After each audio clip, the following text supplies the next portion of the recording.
অনেক অনেক আগে থেকে আমার সঙ্গে ঘুমায়। একদম আলতু ফালতু কথা বলবা না। জানতাম বিশ্বাস করবে না, তাই গতকাল যখন থেকেছিল আমার সাথে তখন একটা ভিডিও করে রেখেছিলাম। এতটা দিন একটা বেঈমান প্রতারককে বিশ্বাস করলাম আমি। জামাইরে তো কখনো এরকম কিছু দেখি না। আমার তার তুমি ওর জামাই করবে না। ওর মতো পোলা আমার জামাই না। আয়ু কাছে ওর যদি একটা বার আমাকে বস্তিতে ঢুকে না, ওর জুতা দিয়ে পিটাই আমি বাইর করে দিব। চিসু খুলে কত কি হয় না আব্বা, তুমি খালি এটা কও। ঘরে বউ থাকতে অন্য একটা মাইয়ার লগে একই বিছানায় ঘুমাইছ। কাল লাগ কইছিলি তুই? কাল মানে? কাল লাগা ঘুমাইছ। একদম মিথ্যা কথা কবি না। আমি কিন্তু সব জানি। তারপরও তোর পাপের কথা তোর মুখ থেকে শুনতে চাই। ক সত্যি করে ক।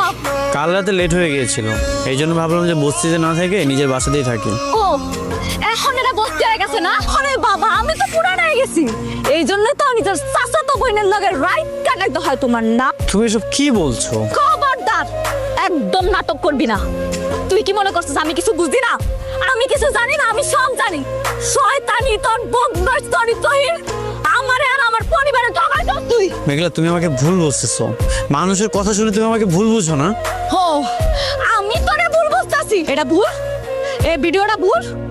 ক তুই যে মায়াটার লগে জ্বরে জ্বরে ঘুমাইলো তো সেটা ভুল? এটা মিথ্যা। আমি ভুল? এও যে পায়াস কে কত কষ্ট কে মুখটা কথা না না। শয়তানের বাচ্চা বাইরে যা কইতেছি। মেঘলা, বিশ্বাস করো আমি কিচ্ছু করিনি। চার ঘন্টা তুই বাইরে যা। ভালো না লাগা যাচ্ছে বাইরে যা। তোর মতো পাপির মুখ আমি আর দেখতেছি না। আব্বা তুমি বাইর করে দাও রে। বাবা, তুমি চলে যাও। আমরা গরিব মানুষ, আমাকে মান সম্মান নিয়ে তামসা করো না। যাও তুমি। তাহলে দেখা তোমার মেঘলা, আমি তো কিছু